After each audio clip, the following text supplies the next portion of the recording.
saludable. Y durante todo este mes de abril hemos estado hablando acerca de ir y hacer discípulos, ir y hacer discípulos. Y pensando en esto, hemos estado aprendiendo de memoria Mateo capítulo 28, versículo 19. Mateo capítulo 28, versículo 19. Yo sé que muchos se lo saben de memoria, es un versículo pequeño, bastante fácil. Vamos a decirlo todos juntos, ahí está proyectado en pantalla. Por tanto, id y hacer discípulos a todas las naciones, bautizándolos en el nombre del Padre y del Hijo y del Espíritu Santo. Sigue diciendo el Señor, y enseñándoles todas las cosas que yo os he mandado, ¿verdad? Dice, y he aquí yo estoy con vosotros todos los días hasta el fin del mundo. Qué hermosa promesa. Cuando leemos Mateo 28, versículo 19, yo sé que ya hemos avanzado bastante durante todo este mes, estamos pasaditas ya la mitad del mes, pero para nosotros es importante pensar en esta frase, por tanto. Jesucristo, en un par de versículos antes, viene diciendo que toda autoridad le ha sido dada, todo poder, todo dominio. Así que ahora, bajo esa autoridad y ese dominio eterno, ahora Él nos delega un compromiso a cada uno de nosotros. Porque yo soy la autoridad suprema y les he enseñado todas estas cosas. Ahora vayan y hagan discípulos a todas las naciones. La palabra ir, hablamos que tiene que ver específicamente con esta capacidad de ir nosotros día tras día, caminando en nuestros quehaceres, en nuestras responsabilidades, en nuestro trabajo, en la educación de nuestros hijos, cada día, mientras avanzamos hasta llegar a las moradas eternas, cada día vamos haciendo discípulos, compartiendo a todas las personas que nos rodean, amigos, familiares y vecinos, a nuestros hijos, a nuestras personas cercanas que no conocen de Cristo. Nosotros les vamos compartiendo las cosas que el Señor nos ha enseñado a través de su palabra. Y el hacer discípulos tiene que ver con esa formación que no es instantánea, no es como un sobre de tan que usted simplemente lo abre y lo vierte del agua fría y ya tiene la chicha hecha. No, es un proceso del discipulado donde cada día vamos transformando nuestras vidas, donde vamos creciendo espiritualmente y nos vamos fortaleciendo cada día hasta llegar a la imagen de nuestro Señor Jesucristo. Ahora, Pablo dijo, no es que yo lo haya alcanzado ya, pero una cosa hago, olvidando lo que queda atrás, prosigo a lo que está enfrente. Y el bautismo en este caso es una identificación con todos aquellos que hemos confesado con nuestros labios que Jesucristo es el Señor. Por tanto, id y hacer discípulos. ¿A quiénes el Señor le dejó este mandato? Para salir del apuro nosotros decimos a los apóstoles, ¿verdad? No, es a cada uno de nosotros. Yo siempre trato de verlo en primera persona.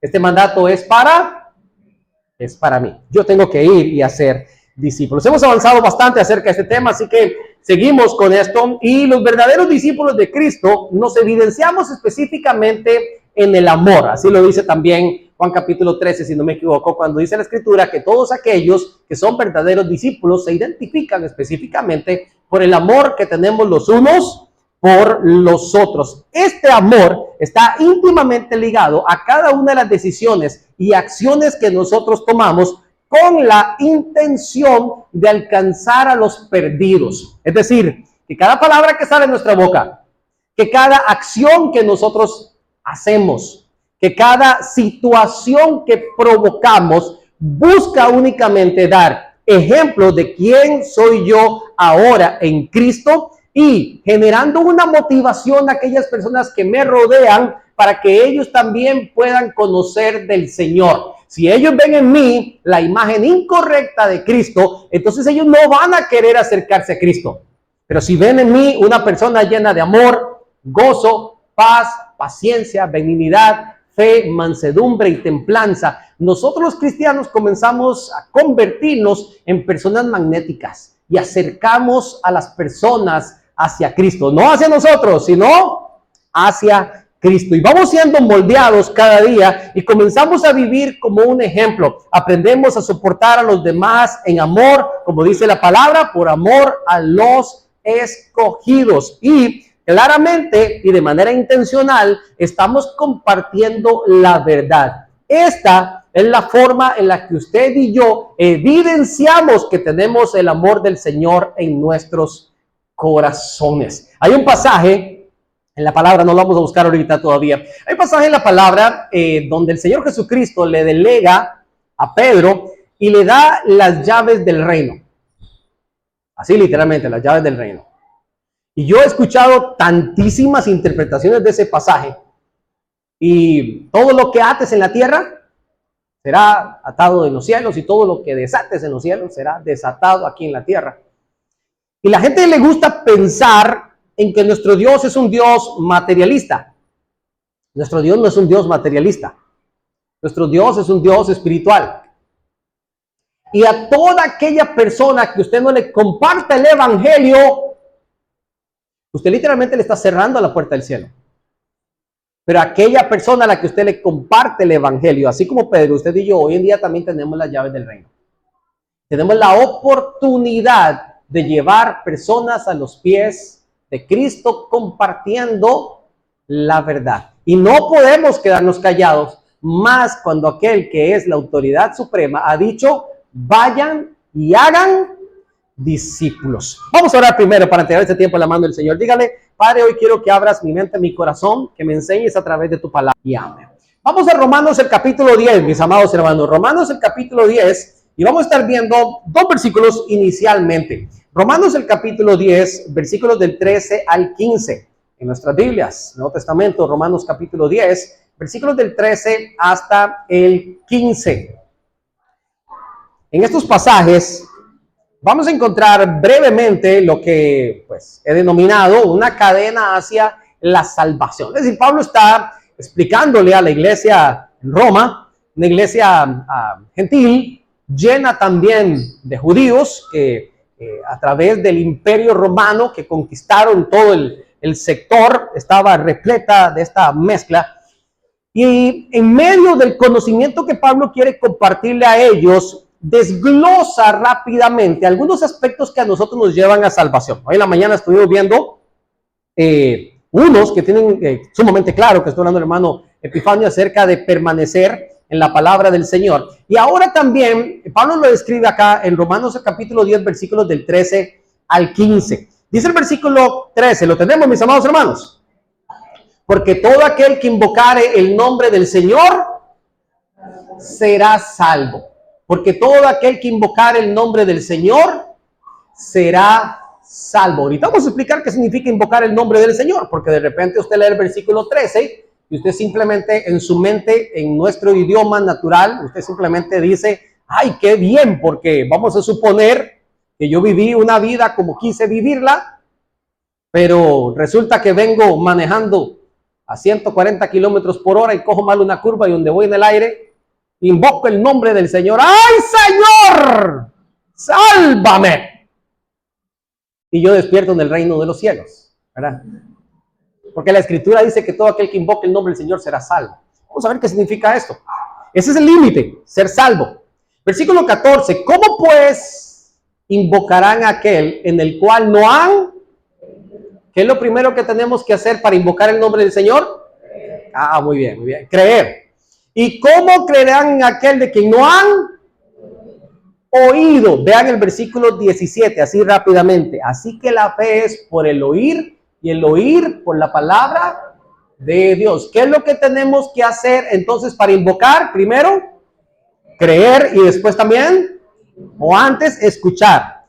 ¿Y cómo irán sin haber quien les predique? Pregunta: ¿cómo van a oír sin que alguien les predique? Para que alguien escuche el evangelio, necesitamos que alguien también predique. ¿Y cómo predicarán si no fueren enviados? Como está escrito: cuán hermosos son los pies de los que anuncian la paz, de los que anuncian buenas nuevas. Buenas nuevas es la palabra literal que significa evangelio, buenas noticias. Aquí viene la cadena. Obviamente deberíamos de empezar con el hecho del enviar, que es lo que el Señor está haciendo con cada uno de nosotros cuando nos dice: vayan y hagan discípulos. Usted y yo hemos sido, según lo que dice Romanos capítulo 12, escogidos, glorificados, y también hemos sido llamados. Y el hecho de que usted y yo hemos sido llamados es porque se nos ha dado una tarea en específica. La tarea en específica, y es algo que yo no me canso de explicárselo a los jóvenes en nuestra iglesia, nuestra tarea en específica no es terminar el colegio, llegar a la universidad, escoger la universidad, una buena universidad que me dé una excelente carrera y a través de esta excelente carrera, el día de mañana tener bastante plata en un gran trabajo y ser alguien de bien. O como decían las mamás, estudiar para llegar a ser alguien en la vida, porque si no estudias no eres nadie en la vida, ¿verdad? Ese no es el llamado que usted y yo hemos recibido. Bueno, vayan a decir que dijo el pastor que no tienen que estudiar, porque eso no significa que esto que el otro sí tienen que estudiar. Pero ¿para qué ustedes van a estudiar, se van a perfeccionar y van a ser personas influyentes? ¿Para qué? Para cumplir con el llamado que el Señor les ha hecho. Y en el lugar donde usted está, donde Dios le ha puesto, Dios le ha llamado para que usted predique la palabra, para que usted sea luz en medio de una generación maligna y perversa. Y si usted, amada señora, no trabaja, usted está solamente en casa, usted dice, bueno, como yo estoy en casa, yo no tengo ningún llamado que cumplir. ¿Usted cuántos hijos tiene? Vamos a empezar por ahí. ¿Tiene vecinos o no tiene vecinos? ¿Tiene familiares que no conoce de Cristo o no tiene? O quizás los niños dirán, o los jóvenes, es que yo estoy muy joven, como yo apenas estoy en el colegio. Ah, es que tú no puedes ser luz en el colegio. Todo lo contrario, tú tienes que ser luz en el colegio y a tus compañeros tienen que estar viendo en ti una gran diferencia. Y créanme que es más allá de solo no copiarse en los exámenes. Si usted se copia en los exámenes, usted es un sinvergüenza, ¿verdad? Y no estudió y se notó, ¿verdad? Se notó.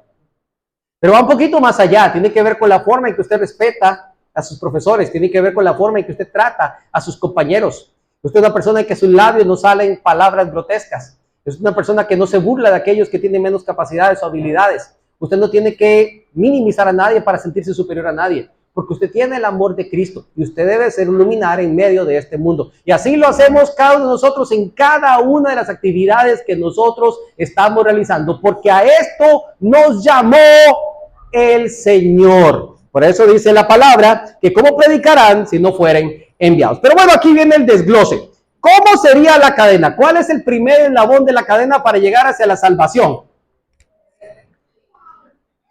¿Cuál es? No es creer. Ya hablé de ser enviado. ¿Cuál sería el primero?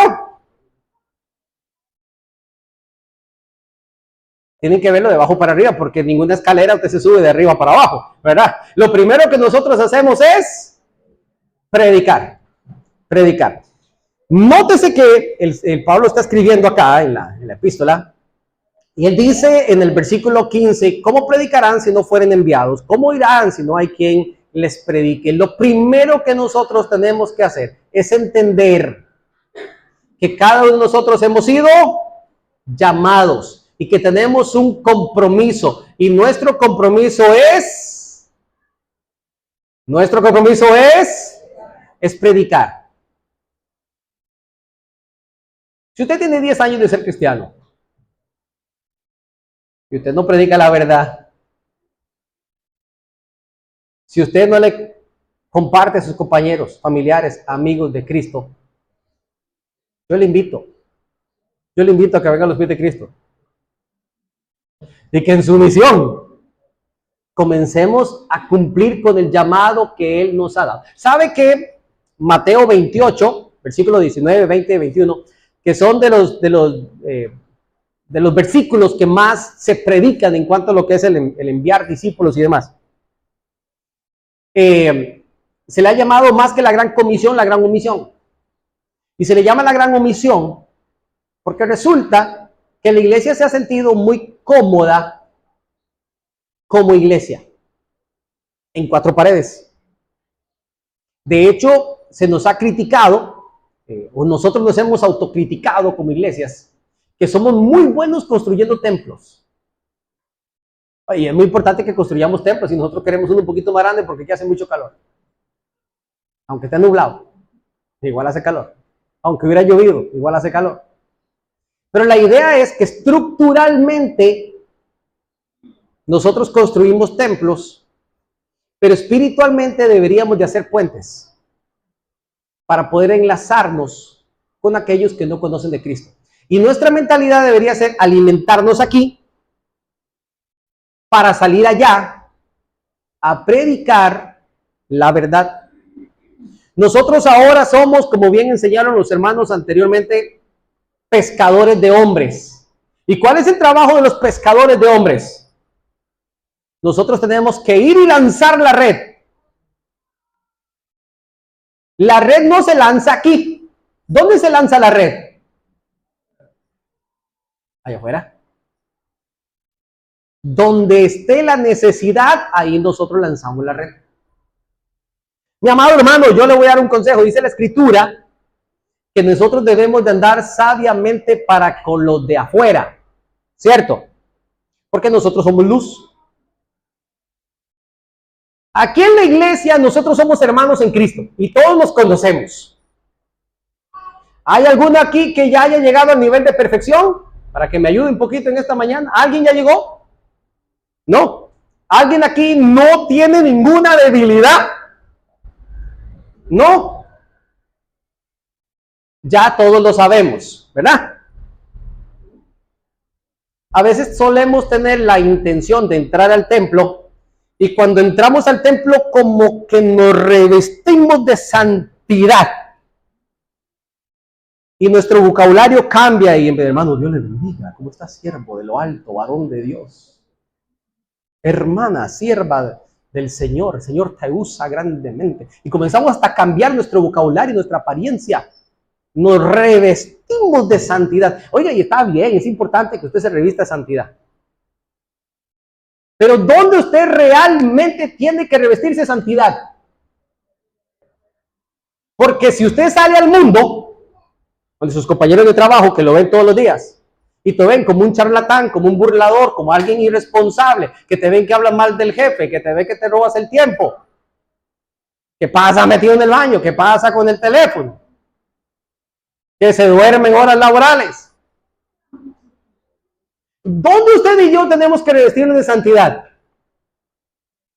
Donde yo tengo que dar ejemplo. Ahí sí me tengo que parar firme, gente. Firme como hijo de Dios. Ahí sí me tengo que morder la lengua cuando algo no me gusta. ¿Verdad? En la iglesia, aquí, mi amado hermano, si usted quiere quejarse, quéjese.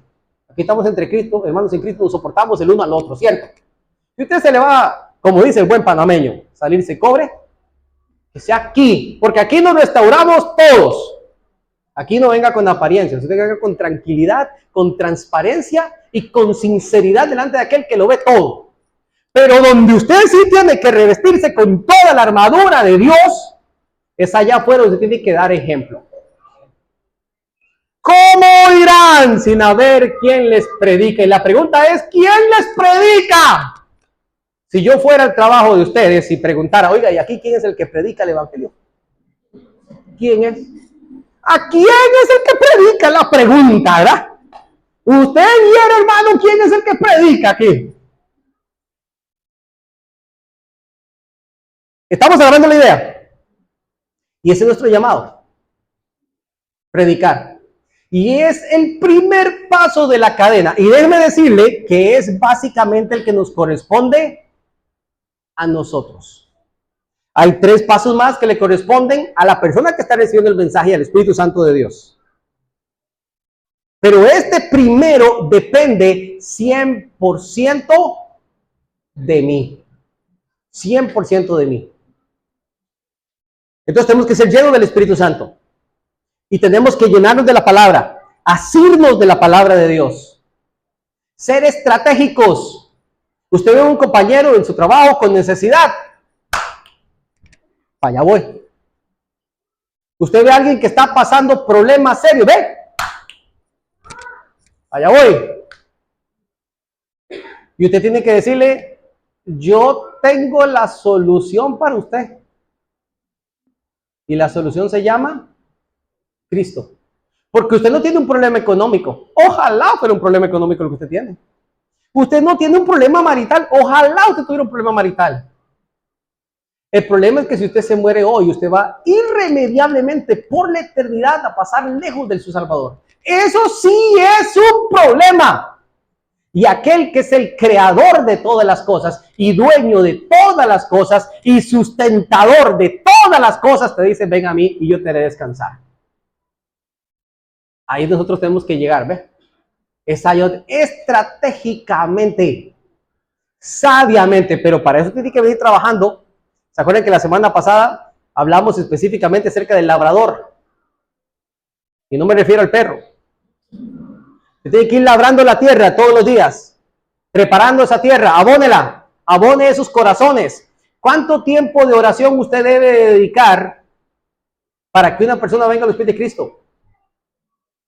Me explico, eso es trabajo intensivo, hermanito. Dele todos los días delante de la presencia del Señor y dígaselo a la gente, yo estoy orando por ti. La gente se impacta cuando alguien le dice que está orando por ellos. La vez pasada del trabajo salíamos a las 5 de la mañana y yo llevaba 4 compañeros. Y lo primero que yo les decía, antes de que ustedes se montaran al carro, ya lloré por cada uno de ustedes.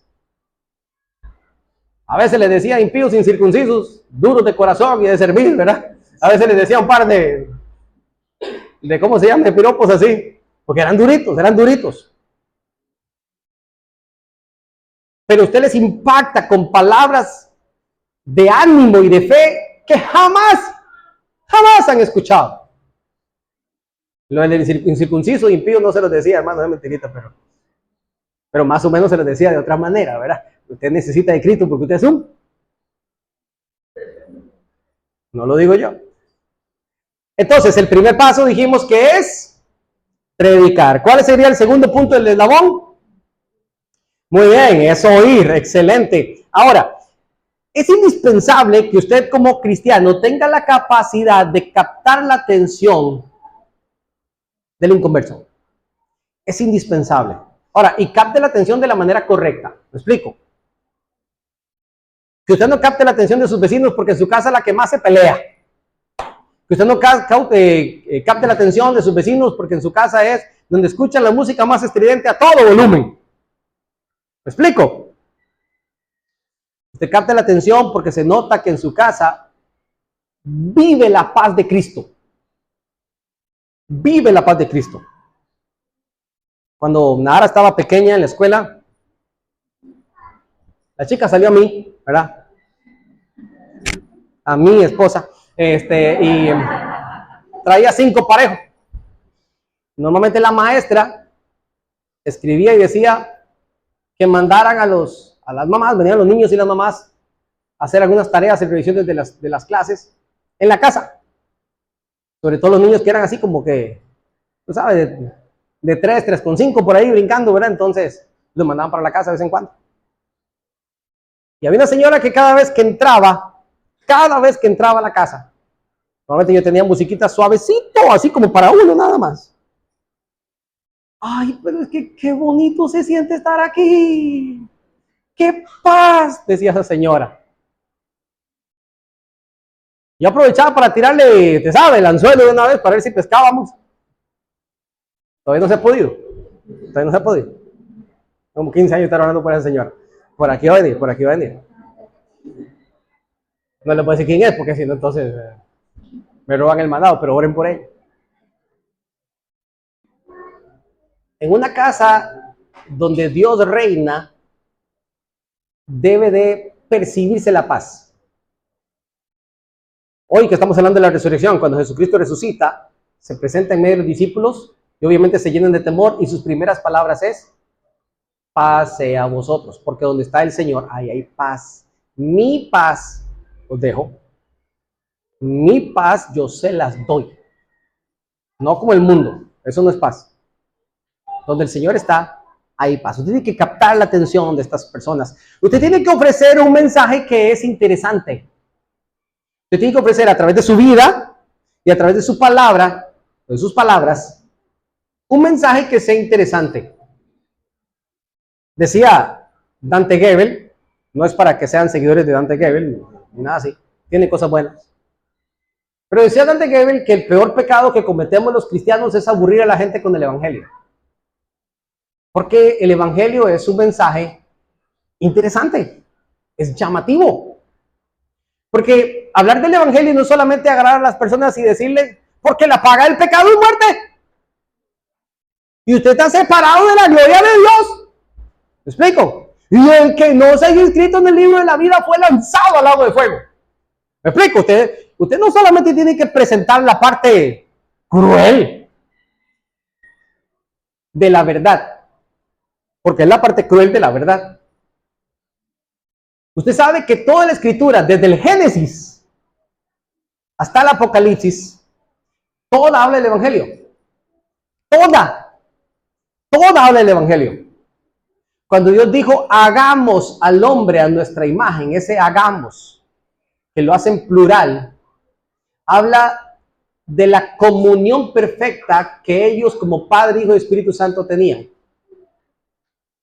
Y cuando dice hagamos al hombre, es una invitación específica para que compartamos una comunión perfecta entre Dios y el hombre. Dios quiere que vivamos en plena comunión, pero usted sabe qué vino a hacer el pecado, ¿verdad? A romper esa comunión. Rompe esa comunión el hombre por su pecado y el hombre corre, se esconde de la presencia de Dios y toma hojas de higuera y se cubre con delantales. Porque el ser humano cuando peca y está mal, lo que hace es que huye de la presencia de Dios. Cuando usted escucha a una persona que dice que es atea, no le crea. Él no es ateo. ¿Sabe lo que está haciendo? Huyendo de la presencia de Dios. Porque le conviene creer que nadie le va a juzgar al final de sus días. Y el hombre huía de la presencia de Dios. Y una vez que huía de la presencia de Dios, cuando escuchan la voz de Dios, se esconde.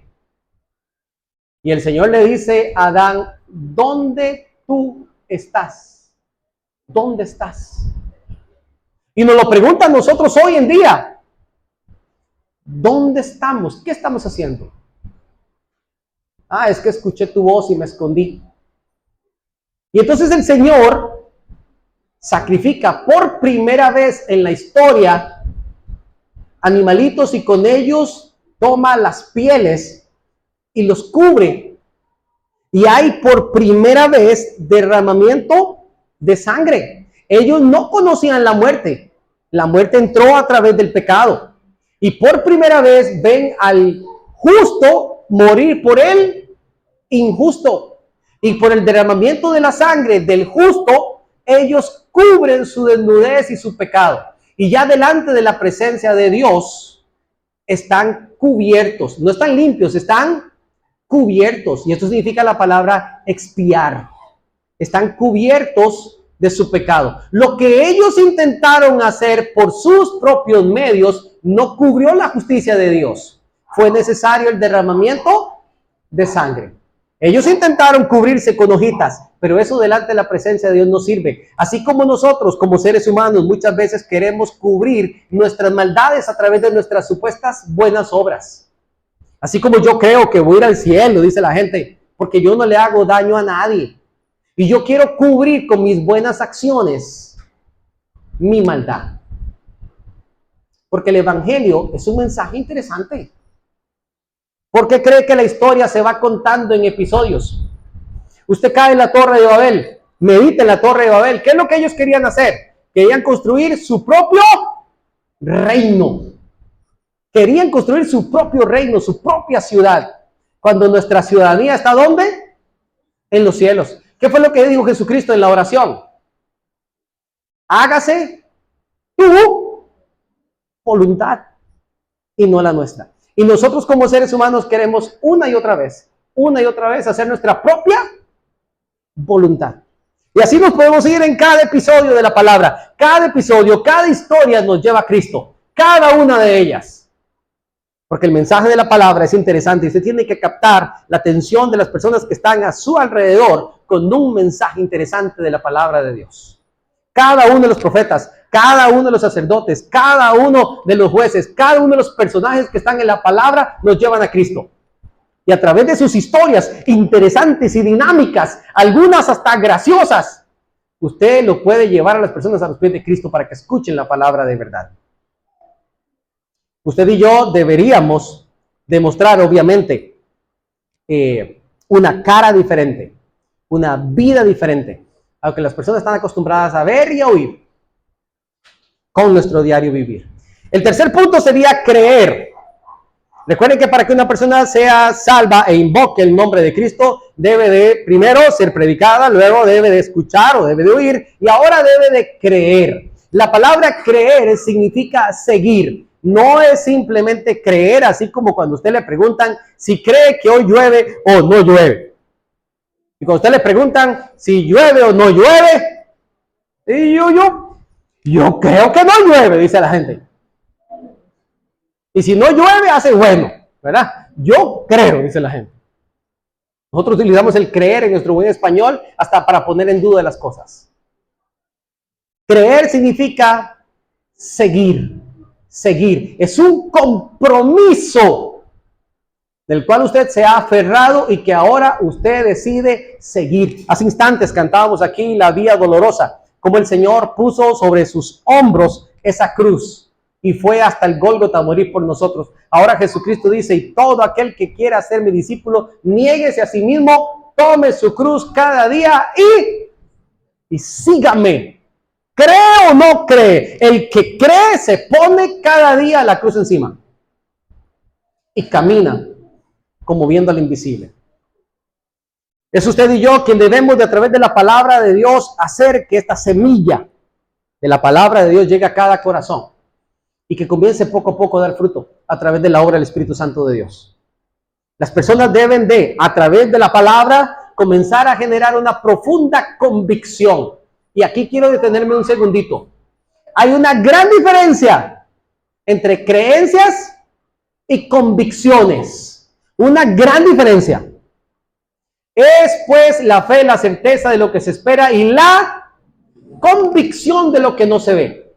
La fe es el oír la palabra, lo que Dios dijo a través de la palabra. Yo a Él no lo veo, pero yo sé que está, porque Él es Dios. Y todo lo que ha dicho se ha de cumplir y en eso está mi esperanza. Eso es fe. Eso se llaman convicciones. Las convicciones están fundamentadas en el conocimiento que usted tiene de la palabra de Dios. Voy a volver a decirlo. La fe se trata de las convicciones profundas que usted tiene que están fundamentadas en la palabra de Dios. Es decir, Jesucristo dijo, yo soy tu proveedor. ¿Cuánto lo creen? Porque Él lo dijo. Está en su palabra y eso es verdad. Y eso ha creado en mí una convicción profunda. Y yo sé que Él es mi proveedor. No es algo que yo creo. Una creencia, porque mi abuela, mi bisabuela, mi tatarabuela lo creían. Y entonces yo me pongo un lacito rojo por aquí para que nadie me eche un mal de ojito y cosas, porque yo creo que esas cosas existen, pastor. Yo creo en los fundamentos que están en la palabra de Dios. Entonces cuando usted le pregunta a la gente, ¿usted cree que usted va a ir al cielo? No, yo creo que yo voy a ir al cielo. ¿Y por qué usted cree que va a ir al cielo? Porque yo soy muy buena gente. Así me dijo un viejo una vez, que él era muy buena gente, y la señora que estaba al lado hasta que arrugó la cara. Ni la señora le creía que era buena gente. Entonces yo le digo, Pablo escribió en Tito y dijo que somos salvos, no por obras de justicia que nosotros hubiésemos hecho, sino por su misericordia. No por obras para que nadie se gloríe, porque no hay justo, no hay bueno, ni siquiera uno. Entonces usted tampoco es bueno. ¿A quién le creo? ¿A lo que usted cree o a los fundamentos que están escritos en la palabra? Porque yo no quiero creencias, yo quiero fundamentos y convicciones que están escritos en la palabra. Porque la fe viene por el oír y el oír por la palabra de Dios. Entre más usted estudia la palabra, más convicciones forma. ¿Están conmigo, verdad? Eso es creer. Eso es creer. Fundamentos sólidos que están en nuestro corazón, que nos llevan a acciones claras y marcadas en nuestra vida. Y una vez que usted escuchó la palabra la creyó y usted decide seguir los mandamientos de la palabra del Señor, entonces usted con claridad y con propiedad, usted invoca el nombre de aquel que le puede hacer salvo. Ahí es donde usted invoca el nombre del Señor. El Señor no es un bombero ni es el 911 que cuando usted quiere usted lo invocó y él corrió como la lámpara Aladino a hacerte 3 deseos. No. Dice la palabra que Él está cercano a aquellos que le invocan de veras. De veras. Aquellos que en verdad han entregado su vida a Cristo son aquellos que han invocado día tras día de manera perseverante y creciente el nombre del Señor y que han aplicado sus conocimientos y sus mandamientos a cada decisión de sus vidas. Y podemos fallar, pero usted sigue caminando fielmente bajo la dirección, bajo la cobertura y los mandamientos, estatutos y preceptos de nuestro Salvador. Y no nos desviamos ni a derecha ni a izquierda, sigo adelante. Cada día, convencido por fe en lo que yo he creído. Mi amor hermano, cuando usted y yo muramos y lleguemos a la presencia del Señor y nos encontremos al Padre Abraham en la puerta y le diga, mijito, ¿y por qué lo voy a dejar entrar a usted? ¿Usted por qué cree que lo por mi cara bonita? Ah, no, Señor. ¿Por qué cree que lo puedo dejar entrar? Usted no le va a decir al Señor, espere, Abrancito, usted sabe quién soy yo. Usted sabe quién era yo. Usted le puede decir que usted era diputado si quiere en la República.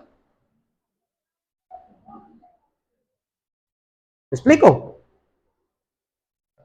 Usted le puede decir cuánto cuesta la entrada aquí. Dígame, ¿cuánto cuesta la entrada?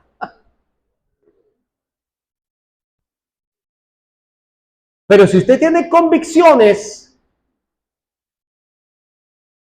usted le va a poder decir al Padre Abraham con toda convicción que usted puso toda su fe y toda su confianza en aquel que dijo que si creíamos en él tenemos vida eterna. Y yo lo creí y lo seguí. Así que hágase para allá, papá, que voy a entrar. Y si no, lo llamo. Lo voy a invocar a ver si no me dejan entrar. Mis ovejas oyen mi voz y yo las conozco y ellas me siguen. Lucas capítulo 10. Y por último, entonces, después de invocar, sería entonces salvar. Miren, quiero que vean el versículo 10, 9 y 10, un poquito más atrás. Ahí mismo en Romanos capítulo 10, versículos 9 y 10. Que si confesares con tu boca que Jesús es el Señor y creyeres en tu corazón que Dios le levantó de los muertos, serás salvo. Basado en esto que nosotros estamos entendiendo, diríamos, ¿primero se confiesa o primero se cree?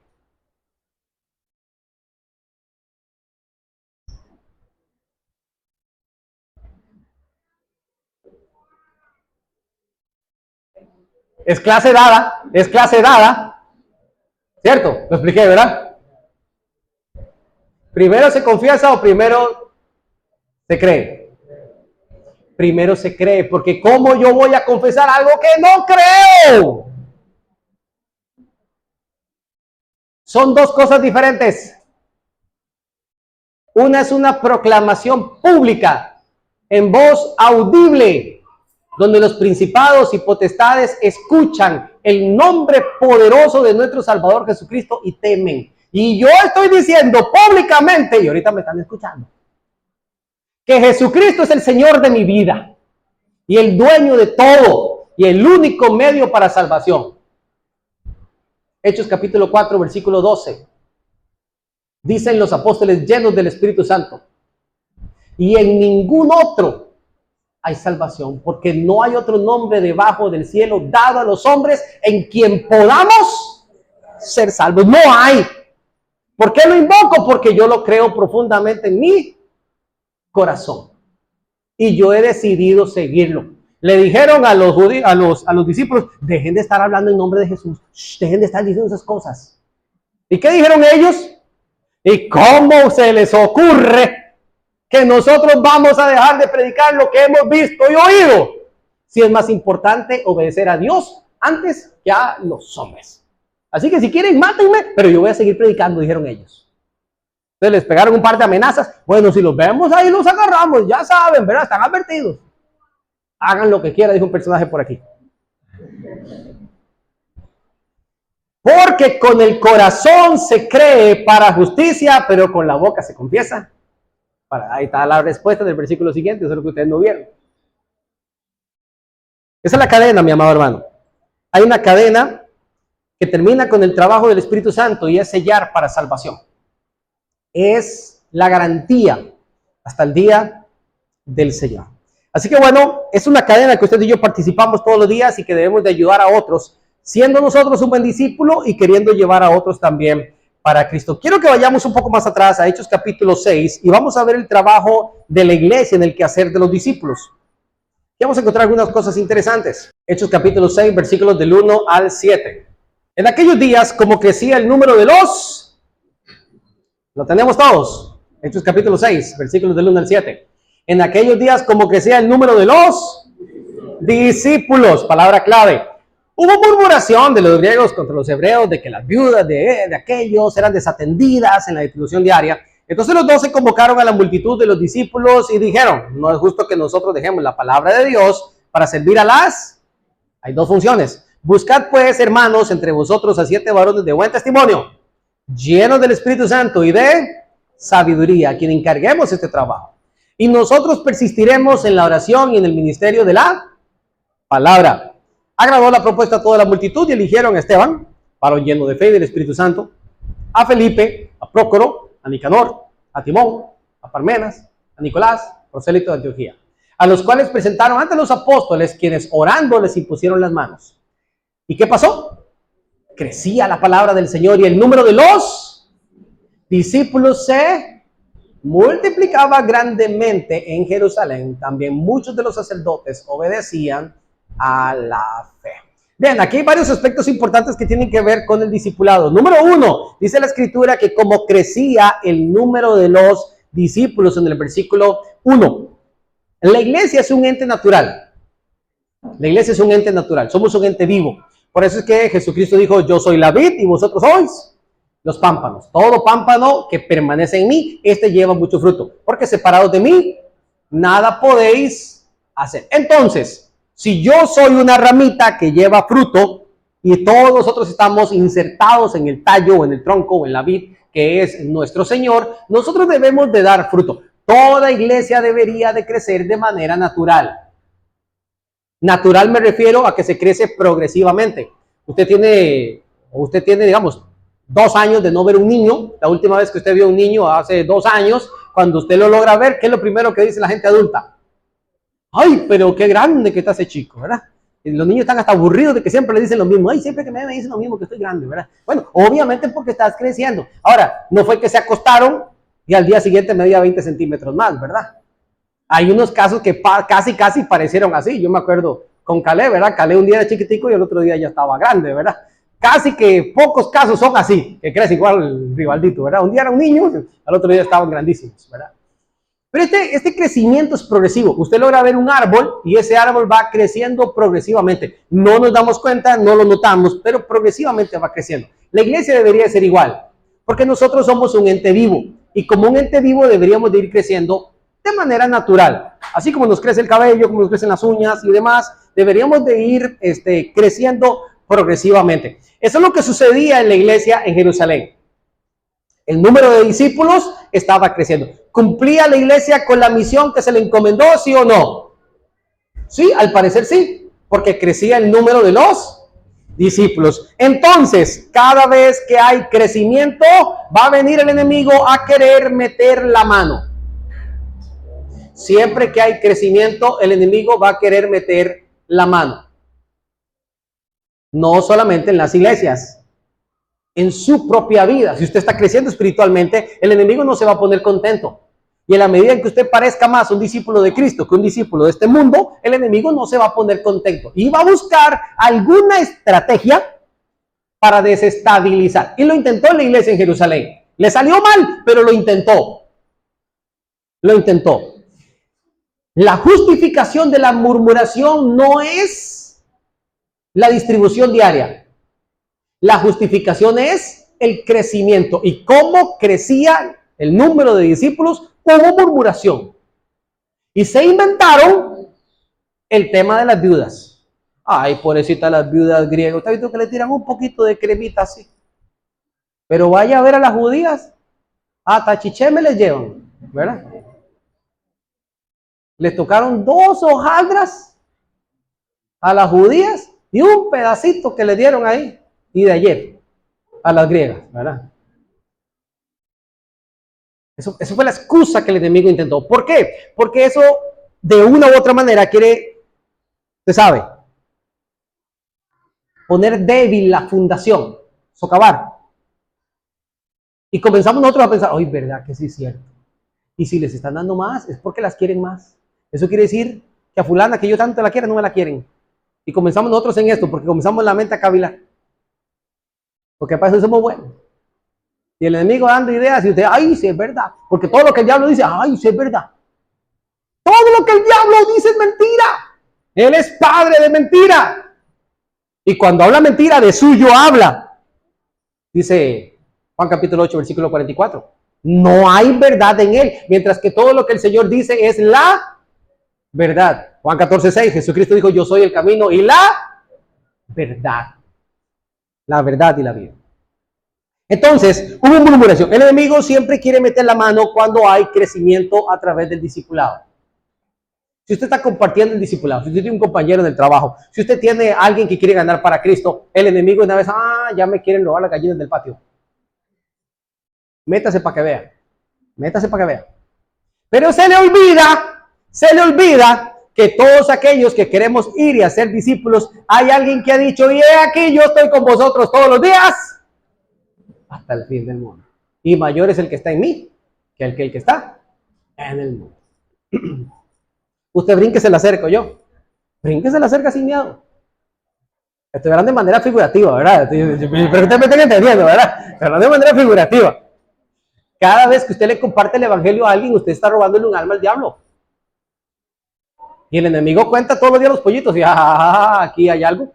Y yo veo que este pollo vuela mucho para aquel lado de aquella cerca, algo está pasando.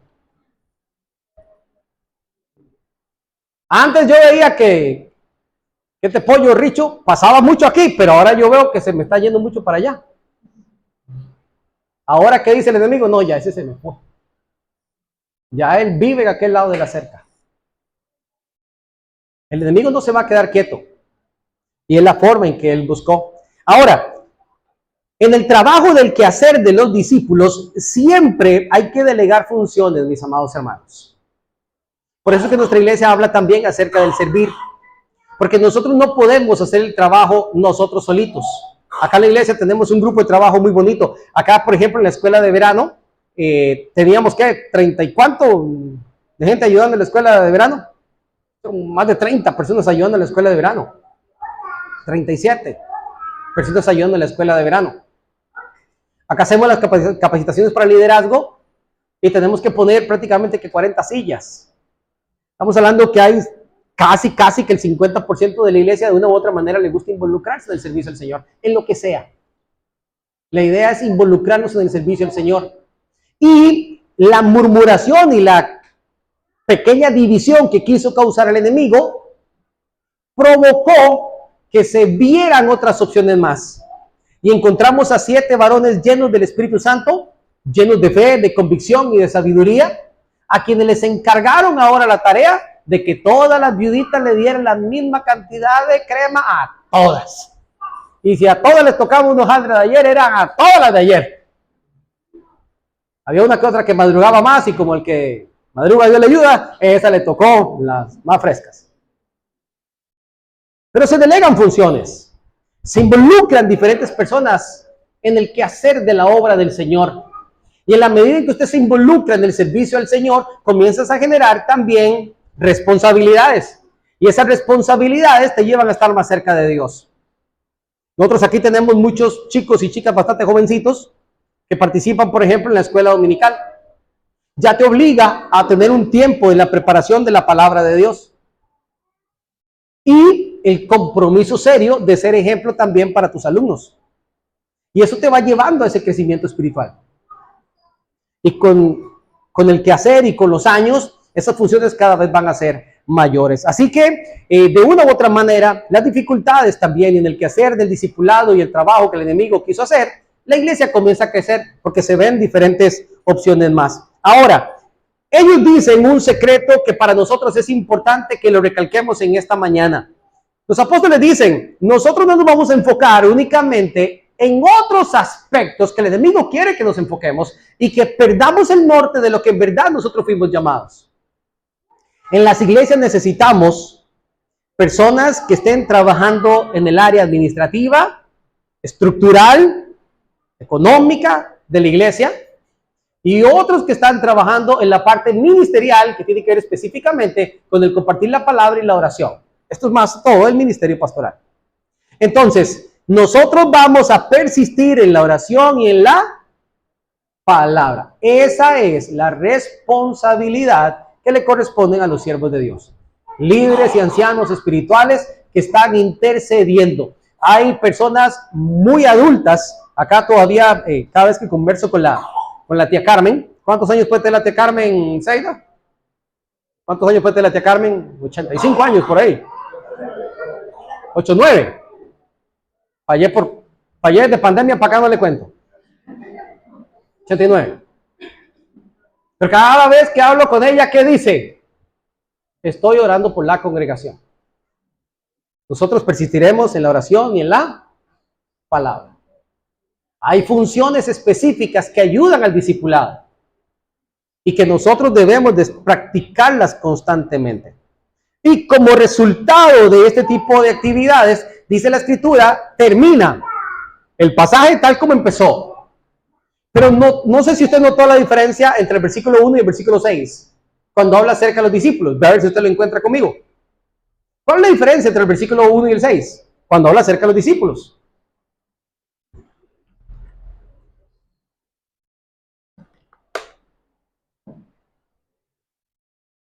Hay una palabra que define una y otra, hablando acerca de los discípulos.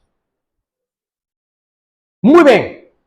En el versículo 1 dice que el número de discípulos crecía. Pero ¿cómo lo dice en el versículo 6? Se multiplicaba. Y la multiplicación es un arte. Por eso que los niños tienen que aprenderse las tablas de multiplicar. Lástima que aquí no hay muchos niños para decirle que tienen que aprenderse las tablas de multiplicar. Porque si nosotros como iglesia nos multiplicamos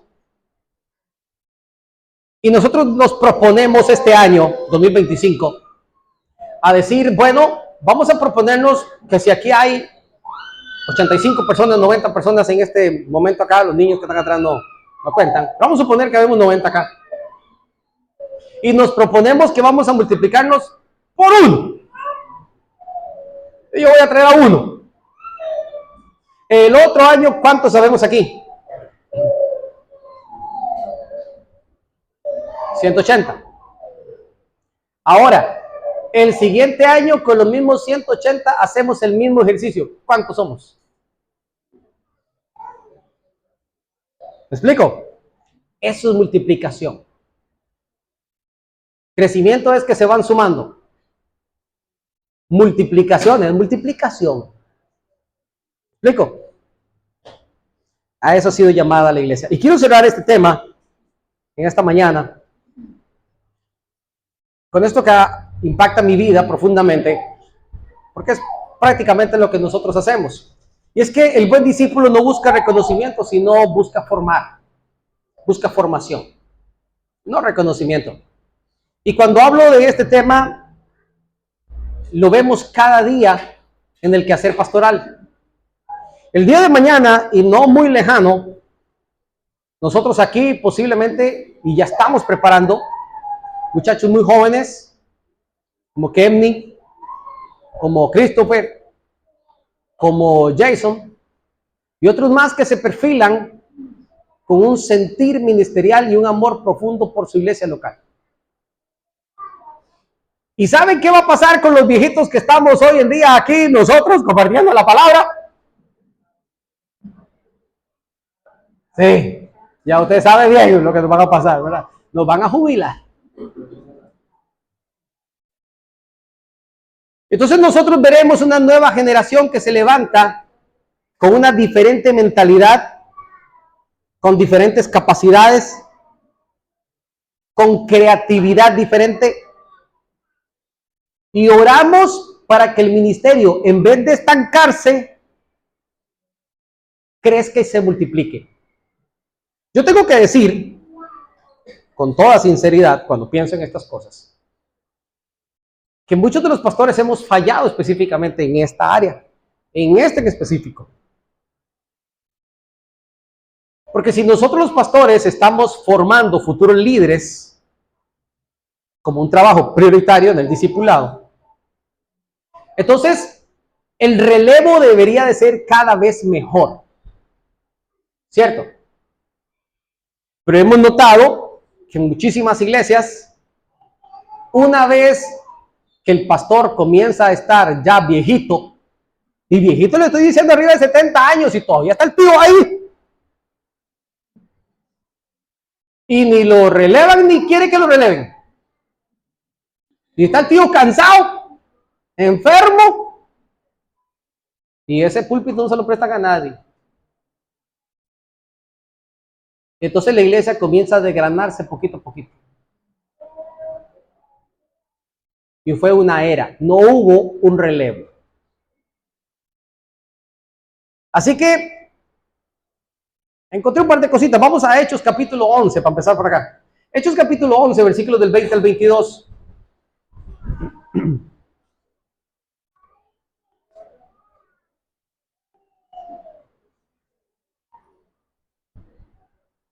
Vamos a leer desde el 19 para ir entendiendo un poquito esto. Una gran persecución en Jerusalén. La iglesia que estaba creciendo, que había muchos discípulos y demás, fue perseguida después de la muerte de Esteban. Todavía en el capítulo 12 se ve cómo sacrifican a Jacobo. Pero hay una gran persecución en Jerusalén y estos fueron esparcidos, dice el versículo 19, Hechos 11, 19. Ahora bien, los que habían sido esparcidos a causa de la persecución que hubo con motivo de Esteban, pasaron por Fenicia, Chipre y Antioquía, no hablando a nadie la palabra, sino solo aquí vamos a parar un poquito. ¿Cuál fue el mandato que les dio el Señor? Ir por todo el mundo y predicar el evangelio a toda criatura, a todas las naciones. La palabra es etnias, a todos, no solo a judíos. Este grupo sale por Fenicia, Chipre y Antioquía, pero no le hablaban a nadie la palabra, solo a los. Pero, dice el versículo 20, pero entre ellos, unos varones de Chipre y de Cirene, los cuales cuando entraron en Antioquía hablaron también ¿a quiénes? A los griegos, anunciando el evangelio del Señor Jesús. Y la mano del Señor estaba con ellos. Pregunta, ¿con quién estaba la mano del Señor? ¿Con el primer grupo o con el segundo? Con el segundo. Y la mano del Señor estaba con ellos y gran número creyó y se convirtió al Señor. Llegó la noticia de estas cosas a oídos de la iglesia que estaba en Jerusalén. ¿Y enviaron a quién? A Bernabé que fuese hasta Antioquía. Cuando llegó y vio la gracia de Dios se regocijó y exhortó a todos a que con propósito de corazón permanecieren fieles al Señor. Noten estas palabras. Esto es básicamente lo que nosotros hacemos todos los días. Nos motivamos unos a otros a que con un propósito firme en nuestro corazón permanezcamos fieles al Señor. Este es nuestro trabajo de todos los días. Y por eso nos reunimos todos los domingos y los miércoles, los sábados, los jóvenes de la señora, los viernes. Y estamos aquí constantemente reuniéndonos. ¿Por qué? Porque necesitamos motivarnos para permanecer fieles al Señor. Llegó la noticia en la iglesia madre allá en Jerusalén de que en Antioquía había un grupo de personas, judíos y gentiles, que estaban siguiendo al Señor. Y como no lo podemos dejar esto así, sin darnos cuenta de qué está pasando, vamos a mandar a alguien. No fue ningún apóstol, ¿lo notaron? Mandaron a Bernabé. Allá llega Bernabé como escogido de la iglesia. Entonces, vamos a hablar un segundito de Bernabé. Les pregunto, ¿Por qué la iglesia en Jerusalén escogió a Bernabé? ¿Qué características vieron en Bernabé para decir, este hombre es el ideal, el idóneo para ir a predicar el evangelio y para guiar la iglesia que está en formación ahora en Antioquía? ¿Qué tenía él? La lógica. Era un hombre fiel, lleno del Espíritu Santo, temeroso. En el versículo 24 del mismo capítulo 11, ahí hay unas cuantas descripciones de él. Un hombre piadoso, un hombre bueno, un buen hombre. Amaba la obra del Señor, era un hombre generoso, era un hombre genuino y era un hombre capacitado. Déjeme decirle que Bernabé era un hombre de Dios, un hombre que amaba al Señor y que amaba la obra profundamente. Cuando él llega a la iglesia, según lo que dice la Escritura, él se alegra. Y lo primero que hace es motivar a los hermanos. Una vez que él está motivando a los hermanos, vea lo que pasa en el versículo 25. En el versículo 24 aparecen algunas características, pero note la última frase del versículo 24 antes del 25. Y una gran multitud fue agregada Había un grupo grande de hermanos en Antioquía. Pero cuando llega Bernabé, ¿qué pasó con la iglesia? Creció todavía un poco más. Entonces Bernabé se queda viendo el rebaño y él dice, esto es mucho trabajo para mí. Mucho trabajo para mí. Vean lo que hace en el versículo 25. Después fue Bernabé a Tarso a buscar ¿a quién? A Saulo. Y hallándole, eso quiere decir que le costó bastante encontrarlo, lo trajo ¿a dónde? A Antioquía. Y se congregaron allí todo un año en la iglesia en Antioquía. Ok, ahí está el siguiente paso. Se fue a buscar a Saulo. Versículo 25. ¿Quién era Saulo de Tarso? Ya todos nosotros lo sabemos. Cuando usted escucha hablar del apóstol Pablo, usted está hablando del apóstol Pablo. Pero cuando usted escucha hablar de Saulo de Tarso, esa es otra historia. Ese es un pasado oscuro que hay por ahí que a todo el mundo le daba miedo. Saulo, una vez que están apedreando a Esteban, tiene la osadía, porque como el hombre era de la high class, tiene la osadía de decirle, compañeros, préstenme por acá sus túnicas. Yo les protejo sus túnicas, permítanme. Yo no me voy a embarrar de sangre, pero ahora sí, apedreen ustedes con toda confianza, ¿verdad? Permítanme. Y él le guardó las túnicas a la gente para que apedrearan a Esteban. Y dice la Escritura, hay un solo versículo chiquitico que dice, y Saulo consentía en su muerte. ¿Sabe qué significa que Saulo consentía en su muerte? Cada pedrada que caía, él decía, bien hecho. Mentirosos estos de la iglesia. Hipócritas. Nos quieren dañar todo. Porque el imperio que tenían montado los fariseos era muy grande. Y él era fariseo de fariseos. Preparado a los pies de Gamaliel. Como que a usted le digan, yo fui a estudiar a Harvard. En un doctorado en Harvard. Así era Saulo de Tarso. Y teniendo la autorización por escrito de todas las autoridades, perseguía a la iglesia.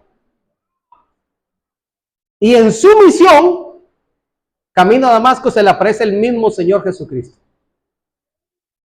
Lo hace tumbado porque resplandeció una luz como mayor que la del mediodía y le dijo, Saulo, Saulo, ¿por qué me persigues? Dura cosa, dura cosa te es querer pelear conmigo. Quedó ciego por varios días. No comió ni bebió en 3 días.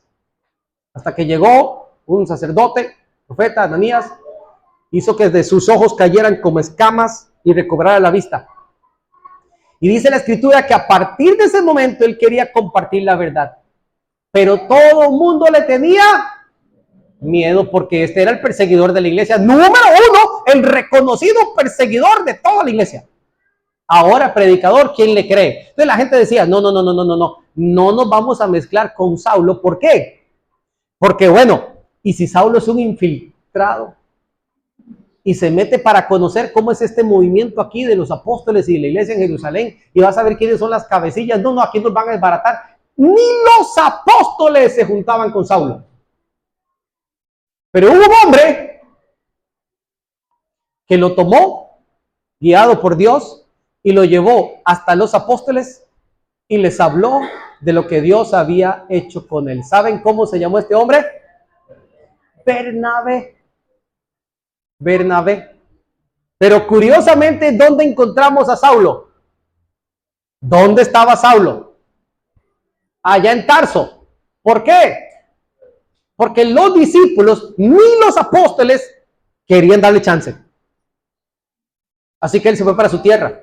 Ahora Bernabé, teniendo él el dominio de un ministerio, él dice, yo necesito un hombre como Saulo. Y se va hasta Tarso, lo busca y se regresa con él y trabajan juntos hombro a hombro, levantando a la iglesia como por un año. Bernabé era el discipulador de un hombre que era un asesino y perseguidor de la iglesia. Y lo pone a servir hombro a hombro con él y lo comienza a capacitar y capacitar y capacitar y capacitar. Hubo un llamado un poquito más fuerte. Ve al versículo del capítulo 13. Después de un año de estar trabajando, capítulo 13, versículo 1, había entonces en la iglesia que estaba en Antioquía profetas y maestros. La iglesia estaba surtida de líderes. El primero y el mejor de todos, ¿quién era? ¿Lo vieron? Versículo 1. ¿Quién era el primero? Bernabé. También había un hombre que se llamaba Simón, que le decían Níger, Lucio de Cirene, Manaén, el que se había criado junto con Herodes el tetrarca. Dice Juan escribiendo la carta. Y Saulo. Allá. De último, el abortivo que hablábamos antes. Y Saulo. Ministrando nuestros al Señor y ayunando, dijo el Espíritu Santo, de todo este grupo, apártenme a dos. Número 1, ¿a quién? A Bernabé y a Saulo para la obra que les he llamado. Entonces, habiendo ayunado y orado, les impusieron las manos y los despidieron. Ahora el Espíritu Santo de Dios tiene una misión especial para Bernabé. Como líder, tiene un ministerio aún mayor, más importante, y este es el primer viaje misionero de la historia, liderizado ¿por quién? Por Bernabé. Bernabé es el primer misionero en la historia de ir de ciudad en ciudad compartiendo el evangelio. Ahora, durante todo este hermoso viaje del capítulo 13 que se describe, nosotros vemos claramente que el líder era Bernabé. Era Bernabé. Sucedieron muchas cosas interesantes. Usted puede ir leyendo a partir del versículo 4.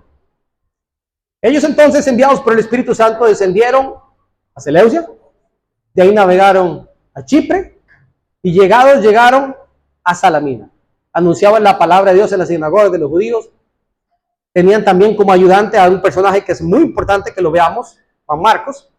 Y habiendo atravesado toda la isla hasta Pafos, hallaron a cierto mago, falso profeta, judío llamado Bar Jesús, que estaba con el procónsul Sergio Paulo, varón prudente. Llamando ¿a quién?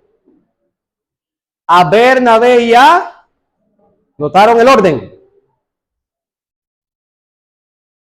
Aquí sucede en el versículo 9 un hecho asombroso. Dice el versículo 9, entonces Saulo, que también es Pablo. Ahora la escritura comienza a nombrarlo de una manera diferente. Durante todo el recorrido del viaje misionero era Bernabé y Saulo. Ahora este procónsul quiere escuchar la palabra de Dios, pero existe un falso profeta que les impide hablar la verdad. Y Saulo, lleno del Espíritu Santo, solo que ahora no le llamaremos Saulo, de ahora en adelante le llamaremos Pablo. Le responde con toda propiedad, dice el versículo 9. Entonces Saulo también, Pablo, lleno del Espíritu Santo, fijando en él los ojos, dijo, lleno de todo engaño y de toda maldad, hijo del diablo, enemigo de toda justicia, no cesarás de trastornar los caminos rectos del Señor. Ahora pues, de aquí en adelante la mano del Señor está contra ti, y serás ciego, y no verás el sol por algún tiempo. Mis amados hermanos, como decía mi abuela, aquí es donde la mula botó a Genaro. Y el pequeño discípulo, que era perseguidor de la iglesia, comienza a construirse en un gran líder. Y Bernabé comienza a ser así, ¿ve? Vaya, Saulo, de verdad que Pablito es Pablito. Y yo lo formé. Y yo estuve ahí. Y yo lo llevé en el primer viaje misionero. Y me voy a llevar a Juan Marcos también. Anda medio sancochado, pero me voy a llevar a Juan Marcos. A partir de este momento, mi amado hermano, yo no sé si usted tiene en su Biblia subtítulos. El subtítulo del versículo 13, ¿qué dice? Ya no es Bernabé y Saulo. ¿Ahora quién es? Pablo y Bernabé en Antioquía de Pisidia. Los roles comienzan a invertirse. Y ahora el trabajo de Pablo es completamente diferente al que inició. Ahora vemos una transición. Después de varias expediciones, ahora Pablo comienza a tomar el control. De ahora en adelante nosotros vamos a ver esta formación que antes era la inversa. Ahora es Pablo y Bernabé. Véalo rápidamente conmigo, versículo 43, 46 y 50. ¿Qué dice el 43? ¿Cómo inicia? Despedía la congregación, muchos de los judíos, Pablo y Bernabé. Versículo 46. Entonces, Pablo y Bernabé. Versículo 50. Y levantaron persecución contra Pablo y Bernabé. Y esto se va a seguir repitiendo una y otra vez. Mis amados hermanos, no crean que esto provocó un caos entre Bernabé y sus emociones. De hecho, cuando ellos terminan la expedición, vayan al capítulo 14, versículo 27. 14, 27. Ahora ellos están rindiendo un informe del trabajo que han desarrollado. Rinden informe y dice, habiendo llegado y reunido a la iglesia, refirieron cuán grandes cosas había hecho Dios con ellos y cómo había abierto la puerta de la fe a los gentiles. Y se quedaron allí mucho tiempo con los discípulos. 15 capítulo 2. 15 capítulo 2.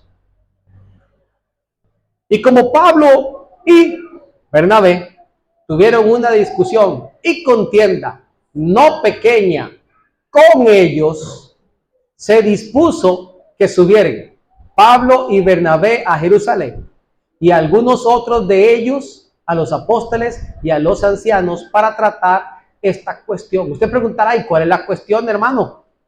Resulta que habían unos cuantos en Judea que estaban enseñando que la gente debía de circuncidarse para recibir la salvación, como lo había enseñado Moisés.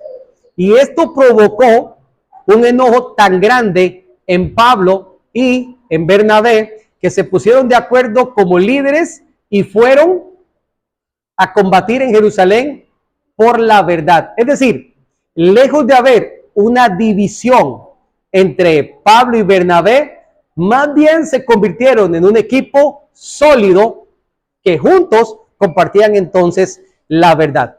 Ustedes saben que más adelante hubo una pequeña discusión entre Pablo y Bernabé. Hubo una. Y fue porque ellos planearon hacer un segundo viaje misionero. Y en ese viaje misionero, Bernabé le dijo a Pablo, oye Pablo, ¿qué te parece si llevamos a Juan Marcos? Lo que nosotros no sabemos de la historia es que en el primer viaje misionero, desde las primeras islas en que ellos aterrizaron, Juan Marcos había salido huyendo. Porque, mis amados hermanos, en cada uno de esos lugares donde ellos llegaban a compartir la palabra, sufrían persecución y pasaban por muchos apremios. Así que Juan Marcos se fue. Y en el segundo viaje misionero, entonces Pablo dice, bueno, hagamos una cosa, ándate tú con Juan Marcos y yo me llevo a Silas. Y los dos hicieron 2 viajes misioneros de manera simultánea. Más adelante, Pablo, terminando su vida, escribe en las cartas y dicen, envíenme a Juan Marcos, porque me es útil para la obra. Es decir, que el trabajo que venía haciendo Bernabé, no solamente en Saulo, que luego se llamó Pablo, también se hizo claro y evidente en la vida de Juan Marcos. Quiero terminar con este pasaje que está en Hechos capítulo 14, versículo 22. Perdón, 14-22. Este versículo 22 es parte del primer viaje misionero, donde a Pablo, por predicar la palabra, estando Bernabé presente, en Listra es apedreado. Pablo es apedreado, estando en Listra. Y mientras fue apedreado por llevar la palabra, estando Bernabé ahí, a uno le decían Mercurio y al otro le decían Júpiter. Pero a Pablo le decían Júpiter porque él era quien compartía la palabra. Porque era el que llevaba ahora el mando del ministerio. Lo toman, lo apedrean. Para mi concepto, lo matan y lo tiran fuera de la ciudad. Pero luego lo rodean los discípulos y se levanta una vez más y vuelve y entra en la ciudad junto con Bernabé. Entró a Derbe, luego a Listra, a Iconio y Antioquía, a las mismas ciudades donde lo habían expulsado. Ahora él regresa para compartir que sigo vivo y que sigo predicando el evangelio. Y nos deja un mensaje a cada uno de nosotros que se los dejo descrito en este versículo 22. Confirmando los ánimos de los discípulos, exhortándoles a que permaneciesen en la fe y diciéndoles, es necesario que a través de muchas tribulaciones entremos en el reino de Dios. Mi amado hermano, usted y yo, como discípulos del Señor, vamos a sufrir ciertas cosas. Posiblemente muchos se van a burlar. Posiblemente muchos van a hablar mal de usted. Posiblemente van a decir que está perdiendo el tiempo, que se volvió loco. Usted siga adelante. Usted siga adelante. Ponga sus ojos en Cristo. Así lo dice la palabra en Hebreos capítulo 12. Puesto los ojos en Jesús, el autor y consumador de la fe. No ponga su mirada en la tierra, ponga su mirada en los cielos. Y como dice la palabra, cada día confirme sus ánimos.